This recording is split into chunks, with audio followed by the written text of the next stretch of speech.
వీటెన్ news కి స్వాగతం. పాలకుల మాటలు నీటి మూటలేనా? నేటికి పరిష్కారం కాని కిరిడి గ్రామ రోడ్డు సమస్య నూతన ప్రభుత్వంలోనైనా సమస్య పరిష్కారం అయ్యేనా?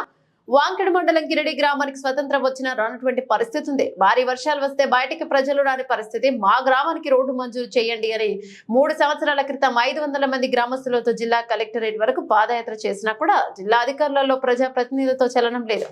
పాలకులు మారినా ప్రజాప్రతినిధులు మారినా మా రోడ్డు పరిస్థితి ఇలాగే ఉంది. ఈ రోజు కురిసిన భారీ వర్షానికి ఊరి మధ్యలో ఉన్న ఒర్రె వరదతో ప్రవహిస్తుంది. ప్రజలు ఊరికి రావాలన్నా, విద్యార్థులు పాఠశాలకు రావాలన్నా ఆ ఒర్రెను దాటాలంటే ప్రాణాల అరచేతిలో పెట్టుకుని ఒర్రె దాటి రావాల్సిందే. మండల ప్రజాప్రతినిధులు వచ్చి హామీ ఇచ్చి మర్చిపోయారు. ఇప్పటికైనా జిల్లా అధికారులు ప్రజాప్రతినిధులు స్పందించి కిరిడి గ్రామానికి రోడ్డును మంజూరు చేయాలని కోరుతున్నారు.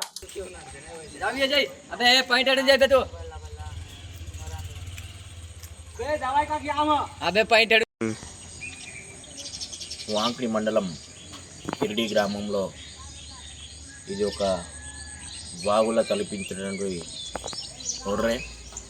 ఈరోజు కురిసినటువంటి భారీ వర్షాలకి గ్రామం అంతా స్తంభించినటువంటి పరిస్థితి.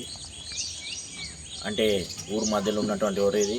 పాఠశాలకు విద్యార్థులు రావాలన్నా, ఊర్లో జనాలు ఏదైనా పని మీద రావాలన్నా ఆ ఒర్రె దాటాల్సిన పరిస్థితి. కానీ ప్రజాప్రతినిధుల అధికారులు ఈరోజు పట్టించుకోకపోవడం వల్ల ఈ పరిస్థితి దాపించి ఇప్పటికైనా జిల్లా అధికారులు ప్రజాప్రతినిధులు కిరిడి గ్రామానికి హై లెవెల్ బ్రిడ్జి నిర్మించి ప్రజలకు సౌకర్యాలు కల్పించాలని కోరుతా ఉన్నాం.